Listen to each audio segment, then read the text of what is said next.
네, 모두의 한국사 김범석입니다. 자, 오늘 이 시간에는 6.25 우리가 전쟁에서 배우는 역사와 평화에 대해서 간단하게 한번 정리를 하고자 합니다. 해마다 6월 되면은 현충일, 또 6.25, 더 나아가서는 뭐 6.29까지, 뭐 선언까지, 뭐 아주 역사적인 큰 굵직굵직한 사건들이 있었던 그런 해가 바로 6월 달이죠. 근데 보통 우리가 역사 공부를 할 때 태어나서부터 대한민국 국민으로서 6.25 전쟁에 대해서 모르는 사람은 한 명도 없을 겁니다. 하지만 우리가 매년 쳇바퀴 돌듯이 6.25 전쟁, 공산당은 싫어요, 뭐 이런 식으로 이렇게 그냥 세뇌 교육을 받고 이렇게 자랐는데, 세뇌 교육이라기보다는 또 6.25 전쟁에서 늘상 그냥 6.25 해가지고서 그냥 6.25 전쟁이 있었구나 라고 이렇게 우리가 인식하고 살아가는 게 아닐까. 그래서 오늘 이 시간에는 우리가 다 알고 있는 우리 비극의 역사인 6.25 전쟁을 다시 한번 리마인드하는 차원에서 한번 이 시간을 마련해 보았습니다. 뭐 다 아는 거지만은 우리가 6.25에 대해서 한 번 더 정리하자, 그런 것이 오늘 이 시간의 목적이죠. 자, 6.25 전쟁 다 알지만은 다시 한번 정리해 봅니다. 자, 전쟁은 왜 일어났을까, 이렇게 제목을 했죠. 자, 제2차 세계대전이 끝났죠. 그리고 나서 연합국의 승리자인 미국, 그리고 또 소련이 우리나라를 또 어떻게 했습니까? 남북 분단을 시켰죠. 그래서 미군과 소련군이 제2차 세계대전이 끝난 이후에 진주를 하게 됩니다. 자, 미군은 점령군의 그런 지위를 가지고서 조선 땅을 밟았고, 역시 또 소련은 또 어떤 그 공산주의 이데올로기를 가지고서 3.8선을 긋고 북한에 또 들어오게 됩니다. 자, 이렇게 해서 이때만 해도 우리나라는 해방을 맞이해서 비록 남과 북이 미국과 소련에 의해서 갈라졌지만은 그냥 일시적인 현상으로 우리 국민들은 이해를 했던 거죠. 해방이 됐다라는 거에 이제 우리가 거기에 더 의미를 뒀죠. 이렇게 남과 북이 갈린 것이 오늘날까지 이어질 줄은 아마 생각을 이때 당시에는 안 했을 거예요. 자, 이렇게 했는데 어떻게 된 일인지, 남한과 북한이 각각 1948년도에 8월 달에, 남한은 8월 달, 북한은 9월 달 해가지고서 각각 정부를 수립을 하게 되지요. 자, 이때 세계의 흐름은 뭡니까? 바로 냉전이죠. 바로 공산주의와 자유민주주의라는 어떤 이데올로기가 나타나게 된 거죠. 결국 남쪽은 자유민주주의, 북한은 공산주의, 이런 식으로 갈라지게 됐습니다. 이것이 바로 냉전이죠. 냉전. 그래서 냉전이 시작이 된 것입니다. 이때 주변 국가인 중국은 모택동이 공산 국가인 중화인민공화국을 또 만들게 됐죠. 장개석과 치열한 전투 끝에 결국은 장개석은 대만으로 물러나고 그 거대한 땅덩어리인 중국은 공산화가 됐던 것입니다.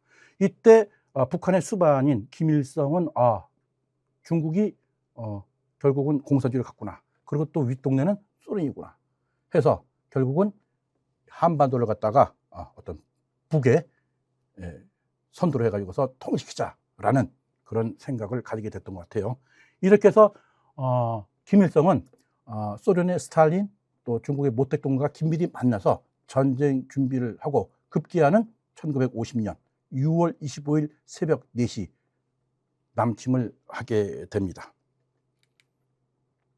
자, 분단 그리고 냉전이 만든 비극이 바로 뭐다? 6.25 전쟁이었죠. 자, 지금 사진 속에 있는 이 어린 초등학생 정도 학생 될까요? 뒤에 어린 남동생이 있네요. 자, 이분들이 지금 뭐 생존할 수 있는 분도 있지만 지금은 거의 연로한 그러한 세대가 됐죠. 자, 이제 전쟁의 전개 과정을 한번 살펴보도록 하겠습니다. 자, 6월 25일, 소위 폭풍이라는 작전이죠.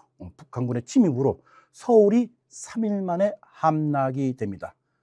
자, 지금 서울 도심에 지금 북한군이 지금 들어오고 있는 그런 모습, 아마 여러 교과서 또 역사책을 보면서 많이 봤을 만한 그런 장면이네요. 자, 3일 만에 이 북한이 서울을 함락합니다. 서울을 사수하기 위해서 한강 철교까지 폭발했지만은 북한의 기세를 꺾을 수는 없었겠죠. 자, 이러한 3일 만에 이 북한은 서울을 점령하고 계속 이어서 대전, 대구까지 물밀듯이 쳐들어오죠. 결국은 낙동강 방어선까지 후퇴를 하게 됩니다. 자, 이 낙동강 방어선까지 무너지게 된다면 그야말로 대한민국은 절체절명의 위기를 맞이해서 향후 어떻게 될지는 모르는 그런 상황이었죠. 자, 이럴 때 어떻게 됩니까? 인천 상륙작전이 이제 펼쳐지게 되는 거죠. 자, 다글라스 맥아더 장군이죠. 이 양반이 극동군 사령관에서 이제 유엔군 총사령관으로 임명이 됩니다. 자, 전쟁이 발발이 되고 지금 낙동강 전선이 무너지게 되면은 그야말로 대한민국이 사라질 그런 위기에 있었을 때 맥아더 장군은 결단을 내리게 되죠. 이 작전은 6월 달에 구상을 해서 미국 합참으로부터 이제 승인을 받아서 이 작전을 하게 되는데 매우 무모한 작전이었다고 합니다.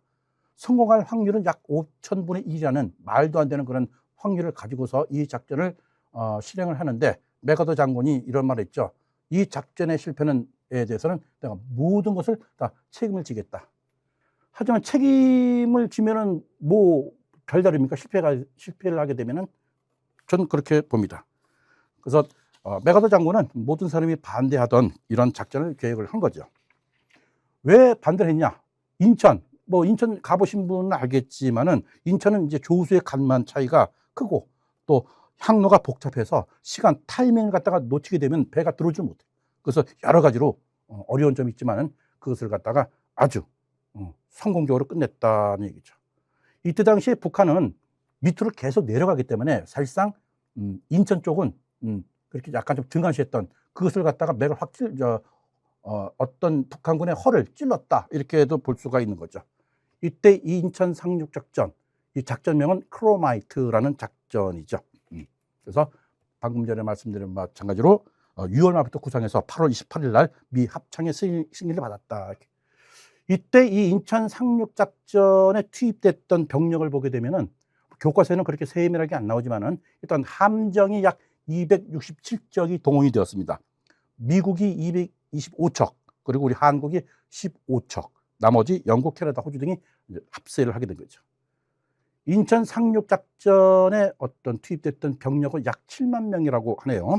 미 제10군단, 그리고 미 1해병사단, 미 7보병사단, 그리고 우리나라 국군 제1 해병연대, 그리고 17연대 등이 이 인천 상륙작전에 투입이 되었습니다. 상륙 지역은 월미도 많이 가보셨죠? 지금은 유원지화되어 있지만, 그러니까 이 월미도로 가시게 되면은 여기가 인천 상륙작전의 그 주 작전지였구나 이렇게 한번 생각을 하게 되면은 약간 또 생각이 또 이렇게 좀 바뀌겠죠. 그린 비치라고 그러죠. 그린 비치. 그다음에 레드 비치. 그럼 이제 인천 시가지의 북쪽, 그다음에 블루 비치 해가지고서 남쪽으로 영등포 방향 쪽으로 해가지고서 인천 상륙 작전이 계획이 이제 실행이 된 겁니다. 참고적으로 우리나라의 인천 상륙 작전 부대는 전술한 바 마찬가지로 국군 제1 해병연대죠. 이때 지휘관은 신현준 대령이었고요. 또 국군 제17연대는 백인엽 대령이 있고, 그다음에 카투샤 한국군 전투원이 약 7,000명이 투입이 됐다고 합니다. 바로 9월 15일 이날이 D-Day죠. 새벽에 함포 사격, 그리고 항공 폭격이 시작이 됩니다.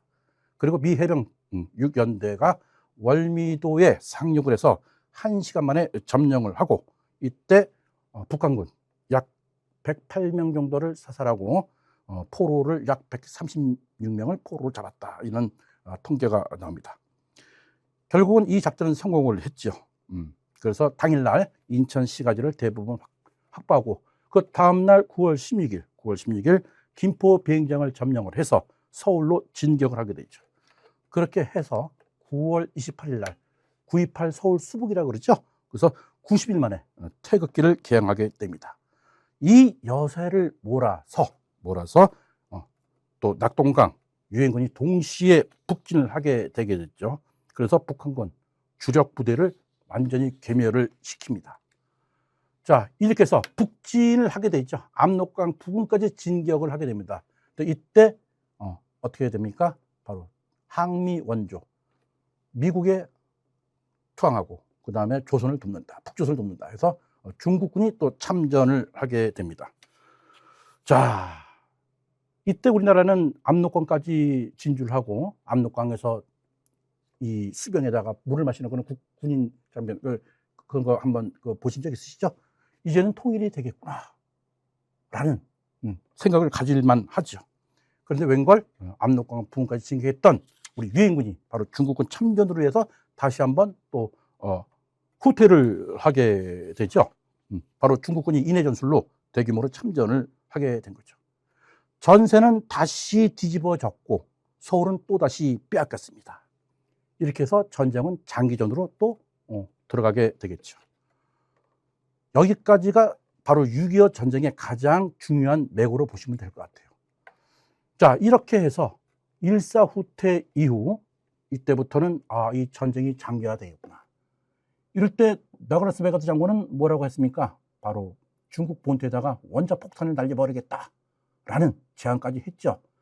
하지만 이때 시대적 배경으로 보게 되면은 1945년도 제2차 세계대전이 끝나고 이때 제2차 세계대전의 승전국인 뭐 영국이나 프랑스 쪽에서는 이거 제2차 세계대전이 끝난 지도 얼마 안 됐는데 다시 한번 중국의 원자폭탄을 터뜨리게 되면은 이거 혹시 제3차 세계대전이 일어나지 않느냐 하는 우려감을 또 가지게 된 거죠. 그건 이해는 갑니다. 그렇게 해서 맥아더 장군은 여기서 뭡니까? 바로 해고가 되죠. 그런 상황에서 미국의 입장에서는 뭡니까? 전쟁이 터져서 압록강까지 가서 에따 모르겠다 그냥 다 통일시켜버리자 라는 작전에서 다시 한 발짝 물러나서 소련한테 우리 전쟁 좀 그만하자. 그냥 서로 그냥 너 3.8선 갖고 우리 할 때 이런 식으로 비밀리에 협상을 했던 모양이죠. 결국 소련은 이 제의를 받아들였고 이것을 유엔에다가 다시 한번 안건을 제안함으로써 정전 협정까지 가게 되는 거죠. 물론 우리 남한 측에서는 특히 이승만 정권에서는 이게 무슨 얘기냐. 우리 압록강까지 갔으면 조금만 더 가면 두만강 가면 완전 우리 한반도가 통일될 텐데 안 된다. 휴전은 안 된다. 뭐 이렇게 되는 거죠. 하지만 이때 당시 우리나라는 작전 지휘권을 갖다가 미국한테 넘겨준 상황에서 어떤 미국의 입김을 갖다가 대신에 우리가 안 된다라고 할 수 있는 그런 명분은 없었던 것 같아요. 자, 그래서 정전 협정을 하고 전쟁은 끝나지 않고 휴전 상태가 되면서 1950년에 발발했던 6.25 전쟁이 1953년, 횟수는 약 3년이죠. 1개월 동안 마무리 짓고 그냥 전쟁은 끝나지 않은 상태에서 휴전 상태가 되는 겁니다. 다시 얘기해서 전쟁은 멈췄지만 평화협정은 체결되지 않았다는 얘기죠. 그래서 지금도 법적으로는 전쟁이 완전히 끝난 상태가 아닌 것이 오늘날의 현실이죠. 자, 전쟁이 남긴 상처를 한번 보도록 하겠습니다. 약 500만 명 정도의 사상자가 발생을 했다 그러네요. 군인들은 약 한 200만 명 정도 이렇게 또 이 사상자가 있었고요. 이러면서 이산 가족이 발생이 됐죠. 우리 보통 뭐라 그래요? 1천만 이산 가족이라고 그러죠. 제가 1962년도에 태어났는데 지금 생각해 보니까 전쟁이 1953년도에 끝났으니까는 전쟁이 끝나고 10년 정도에 내가 태어났던 거예요, 보니까는. 그러니까 상당히 저도 이제는 나이 먹어서 그런지 몰라도 우리나라의 이런 비극에 얼마 어쨌든 그런 근접한 시대에 태어나서 살아왔구나 하는 생각이 듭니다. 지금 2000년대를 살아가는 우리 밀레니엄 시대를 살아가는 우리한테는 지금 자라는 우리 학생들은 과연 이 전쟁이 남긴 상처에 대해서 얼마만큼 깊이 이해를 할까 하는 또 생각이 좀 드네요. 자, 수백만 명의 인명피해가 있고 이산가족이 발생했다 그랬죠. 뭐 불과 10주만 해도 남북한 이산가족들이 상봉을 해서 눈물을 흘리면서, 특히 저는 영화 국제시행인가요? 그거 보고, 그 영화를 보고 이산가족 그 전쟁으로 인해서 헤어졌던 남매 간의 어떤 이 모습을 보고서 영화를 보고 눈물을, 나도 모르게 눈물을 흘렸던 그런 생각이 듭니다. 자, 전쟁은 어떻게 됐습니까? 우리나라의 온 국토를 파괴시켰죠. 특히 5,000년 유구한 역사와 전통을 자랑하는 문화 강국인 우리 대한민국의 문화 재산들이 많이 파괴가 됐지요. 그리고 또 이산가족은 말도 못하고요. 정말 생이별입니다. 자, 여기서 우리가 한번 정리를 해보도록 하겠습니다. 남침했고 낙동강까지 밀려왔고, 그런 상황에서 인천 상륙작전을 감행했고, 북한으로 쳐들어갔고, 그 다음엔 중국이 개입이 됐고, 그 다음엔 휴전까지 갔다. 이것이 6.25 전쟁의 전쟁 과정이에요. 이걸 우리가 한번 잘 유심히 정리를 해봐야 될 것 같습니다. 자, 6.25 전쟁의 교훈을 말씀드리겠습니다. 전쟁 때문에 우리가 평화의 소중함을 알게 됐고, 또 자유민주주의를 수호를 해야 되겠다는 마음이 있죠. 하지만 무엇보다도 뭡니까? 분단의 아픔이죠. 독일이 통일이 됐죠. 공산주의는 붕괴가 됐습니다. 그럼에도 불구하고 우리나라는 현재 세계 유일무이하게 분단된, 그것도 냉전 이데올로기죠. 자유민주주의와 공산주의에 대한 이데올로기가 지금까지 살아 숨쉬는 곳이 바로 대한민국이죠. 우리는 역사 공부의 중요성을 알아야 됩니다. 왜? 6.25 전쟁의 교훈이 우리한테 남겨준 것은 무엇이냐? 역사를 잊은 민족은 미래가 없습니다. 그래서 우리 공부하는, 역사 공부를 하는 우리 학생들한테 얘기합니다. 역사의 공부의 중요성은 매우 강조해도 지나침이 없죠. 왜? 다시는 6.25 전쟁 같은 것이 일어나지 않기 위해서는 우리가 역사 공부를 해야 한다는 것이죠. 결국은 이 또 분단의 아픔이죠. 전쟁의 가장 큰 피해자는 누굽니까? 바로 우리 국민들이죠. 그리고 동족의 상단이다. 즉 이데올로기, 공산주의냐 반공주의자라는 그 두 가지 때문에 우리 서로 민족끼리 서로 죽이는 그런 살육전이 있었던 것이, 그런 비극이 있었던 것이 바로 6.25 전쟁이었다, 이렇게 됩니다. 저는 우리 학생들한테, 또는 또 이 강의를 듣는 우리 구독자 여러분들한테 다음과 같은 질문을 드립니다. 왜 같은 민족끼리 전쟁을 해야 했을까? 두 번째, 전쟁이 우리에게 남긴 가장 큰 교훈은 무엇일까? 그리고 세 번째, 평화를 지키기 위해 우리는 무엇을 해야 할까? 이렇게 저는 질문을 던지고 또 답변을 한번 구해봅니다. 자, 역사를 잊은 민족에게는 미래는 없다라는 말을 꼭 잊지 말고, 우리 6.25 전쟁을 다시 한번 되새김질하면서 우리 2000년대를 또 살아갑시다. 자, 모두의 한국사 김범석이었습니다.